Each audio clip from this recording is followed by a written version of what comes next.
It's nice to see you again, Westcaster. It is Friday, August 8th, 2025, and I'm Bonita with the Westcaster Chronicle. For the last month, we have been covering the cuts to the SEPTA budget, as well as their impacts to our community. Our editor, Kyle Hudson, spoke with Chester County Commissioner Marian Moskowitz, who is the vice chair of the SEPTA Board, about the current SEPTA budget. How are you doing, Commissioner? I'm good. I'm good. Thank you. Thank you. So thank you for taking the time to speak with us. So we've been covering the SEPTA budget for a few months now. And recently you voted to approve the recent SEPTA budget, which is going to cause significant cuts to services in our area. Namely, probably the biggest, there's a few bus routes that are going to be cut, but namely the train station down in Exton is a major concern for a lot of people in our area.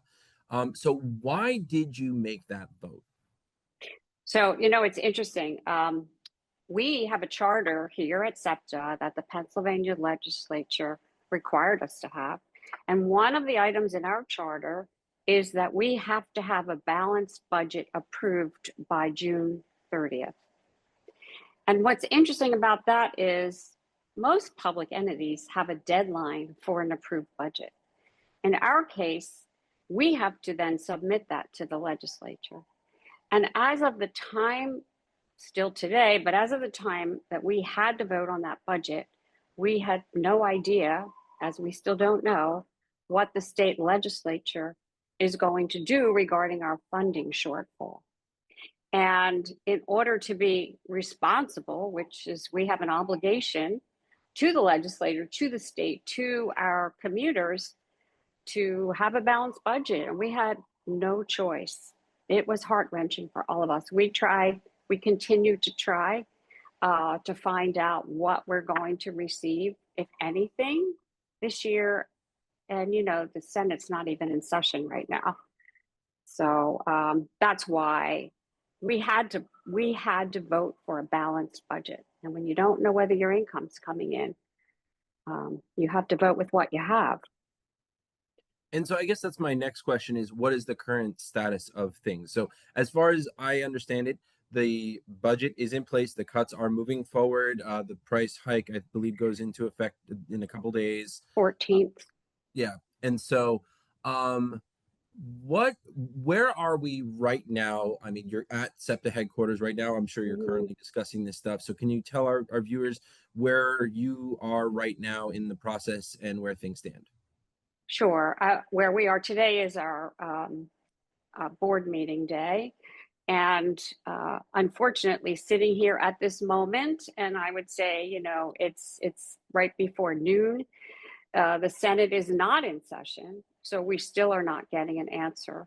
So we have to proceed with our cuts. In another week, we have to pull that cord and implement the cuts, because we have documentation, we have staff, we have to coordinate the bus schedules. We've got a lot of work to do in a short period of time. And we have been hanging on by a thread, but they're not even in session this week, which is really heart-wrenching to all of our commuters, our 800,000 people who take SEPTA every day. It's a moment by moment thing, but if they're not even meeting, I don't know what the schedule is going to be. So we're just doing the best we can. We are hanging by a thread, hoping that something good happens this week and they call them back to the Senate for a session. We have not heard that yet. I mean, you would be more aware of this information than I would. Are any private interests? I mean, there's some major employers that are in the city. Are any of them, stepping up and participating in this conversation at all? I have never seen such an outcry as we are getting, and support for SEPTA that we are getting and we have now. How the hospitals, the universities, the businesses, both in the city, but also in the suburbs, are all coming together. We've received amazing letters, copies that have gone to the state, to the governor, to the Senate Majority Leader Pittman, and to the House Majority Leader. And talking about how patients can't get to hospitals, how people can't get to see their relatives, how people need to get to work, and how 50,000 students that take public transit every day won't be able to get to school come September. So there is a huge outcry from every sector, not only here, but across the state, because many people don't know all 67 counties in this state have public transit, and it's all on the line right now. What would you say to people who are concerned, worried, scared about the possible impacts of these budget cuts on their ability to go to work or do basic things like even get to the grocery store? What would you say to those people? I would say, number one, to reach out to the Senate Majority Leader, to the governor's office. The more they hear from people, the more pressure will be on. Everybody's been doing that across the state. And if there's anybody that hasn't, please, please, please do that as well. Send a letter explaining how difficult it will be for you. We have tried to redo the schedules for the cuts to the buses, which occur in August, to make them still viable for people. They may have to walk a little further.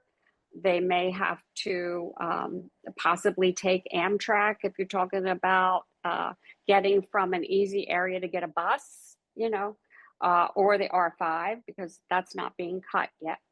And so I think you ought to, that people just need to help us fight for this.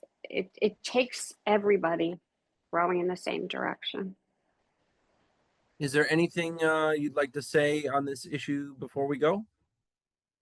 Just that I know it's really hard for the people who take public transit right now, thinking about what they're going to do. And I just want them to know that we, the board here, we care about those issues. We care about you individually. We care about the seniors that try to go visit their kids and the doctors. We care about everybody. And we are working as hard as we can, but we are limited by the Senate not meeting. If people want to reach out to you, how can they find your contact information or reach out to your office? So they can reach me at Moskowitz, so it's MMOSKOWITZ @chesco.org. All right. Well, thank you very much for your time, Commissioner. I know you have a busy day. Thank you, Kyle. Thank you. Yes, thanks so much. Stay tuned for continuing coverage over the SEPTA budget. On Wednesday, July 23rd, the LGBT Equality Alliance of Chester County held a roundtable discussion at the Chester County History Center. The roundtable featured the president of the LGBT Equality Alliance, Carrie Stair, as well as Jason Landau Goodman, chair of the board of the Pennsylvania Youth Congress, and Naima Sanchez, senior organizer of advocacy and policy of the American Civil Liberties Union, or the ACLU of Pennsylvania. Commissioners Marian, Moskowitz, and Josh Maxwell were present as moderators for the event.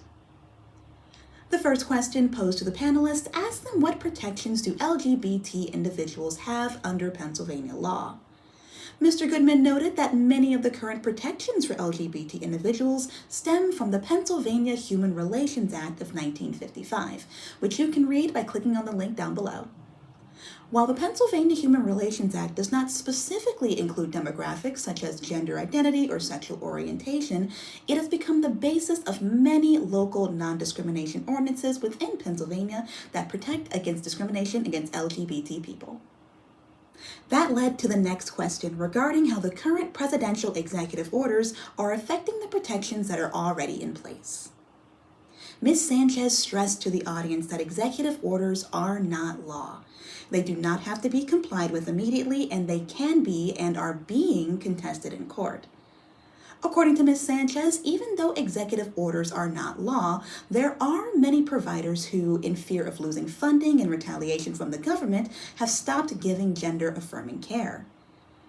The University of Pittsburgh Medical Center, or UPMC, and Penn Health, two of the largest healthcare providers in Pennsylvania, have stopped providing gender-affirming care overall.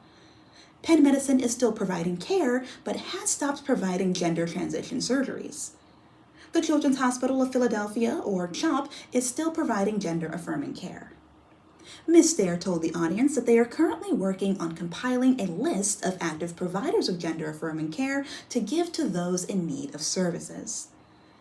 Ms. Sanchez noted that at this time, people looking for information on those services need a, quote, underground railroad of resources. The topic then changed to how political narratives affect LGBT policymaking. Ms. Sanchez noted that advocates must shift what the phrase gender-affirming care looks like to those who may not be aware. She states that gender-affirming care is not only surgery to physically change your gender presentation. The World Health Organization defines gender-affirmative health care as, quote, any single or combination of a number of social, psychological, behavioral, or medical interventions designed to support and affirm an individual's gender identity. This includes hormonal treatment or surgery. The final question the panelists were given was, how can people become advocates for their LGBT neighbors? Ms. Stair encouraged residents to get out into their communities to learn about the people they see day to day. Ms. Sanchez suggested that potential future advocates do so at their own comfort level. According to the panelists, advocacy can be anything from standing in front of Congress trying to pass a law, to attending school board meetings, to simply being an open ear for a person who is learning about themselves. Advocacy can also be staying in the know about what is happening in your community. Mr. Goodman noted that the Pennsylvania Youth Congress website has an active legislation tracker that keeps up with the bills that are constantly being introduced to keep you in the loop. And you can find that at paYouthCongress.com/legislation tracker. And you can find out more about the LGBT Equality Alliance, the Pennsylvania Youth Congress, and the Pennsylvania ACLU by clicking on the links down below. And now, here's Emily with the weather. Well, hey there, Bonita, and it's great to see you again, Westchester. I'm Emily Gaughan, here to walk you through your forecast for this weekend and beyond. Finishing up the week with Friday, we're already getting into August, but we have some cooler temperatures for this weekend. We're going up to 83 degrees and down to a chilly 59. It's going to be nice and sunny with a slight breeze. We also have some sun coming Saturday, going up to 86 degrees and down to 59 once again. On Sunday, we're back up in the 90s and our low goes down to 62 degrees. We've got a slight breeze again and sun throughout the day. Taking a look into next week, we're in the low to mid 90s with 93 degrees on Monday and Tuesday, 96 degrees on Wednesday, our warmest day of the week, 94 degrees on Thursday, and 93 degrees again on Friday. Our lows are in the mid to high 60s across the board for the week, not including Thursday, when our low temp goes up to 70 degrees. We've also got a slight breeze throughout the entire week, and a few clouds roll in on Wednesday. I'm really happy we're finally going to have the sun that we've so desperately needed from these last few weeks. However, our air quality has been a little shaky these past few days. So if you belong to a sensitive group such as the elderly, young children, or immunocompromised, be sure to check out weather.gov and stay posted on air quality alerts in our county. I hope you and I finally get to enjoy some of that sun. Bonita, back to you. Thank you, Emily. Now, as the summer winds down, I'm sure most of you are looking for something to do this weekend. Our editor, Kyle Hudson, sat down with John O'Brien, Executive Director from downtown Westchester, about events happening this weekend.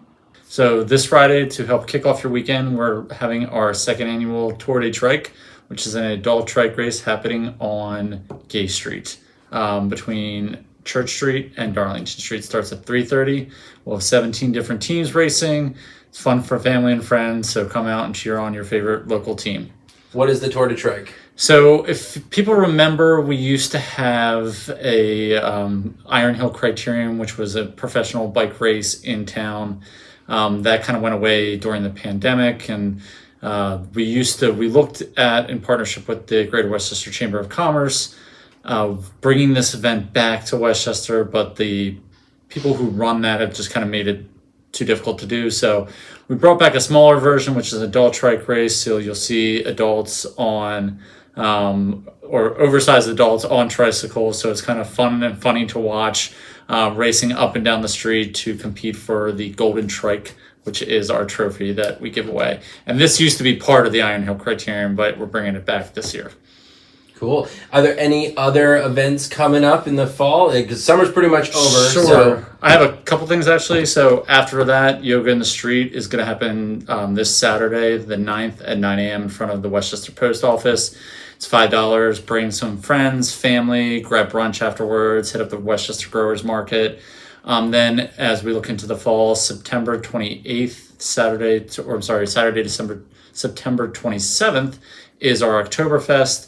We'll have a bunch of different locations. They'll be serving German-themed beer and food. There's going to be German Oompa bands playing on Gay Street throughout the day.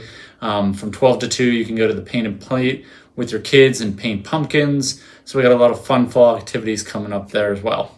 You can find out more about events happening in downtown Westchester by checking out downtownwestchester.com. As always, we appreciate you tuning in. Thanks to your continued support, our team has grown and we look forward to bringing you even more coverage. With our friends at Alliance Space, we can take our project to the next level. However, in order to keep this show ad-free, we will need your help. If you appreciate what we do, please consider becoming a supporter on Patreon, liking and sharing us on Facebook, and subscribing on YouTube. It's the easiest way to support us and help us bring you the news. And if you'd like to listen to our show via podcast, you can find us on SoundCloud. Finally, if you have a news tip, an event you'd like us to cover, or just want to say hi, you can reach us via email at westchesterchronicle@gmail.com. We look forward to hearing from you. Our program is produced by Crimson Planet Media, recorded at Alliance Space here in downtown Westchester, and our music is by Doug Keller. As always, we want to thank you for your time, and we hope to see you soon. Until then, I'm Bonita Ties with the Westchester Chronicle.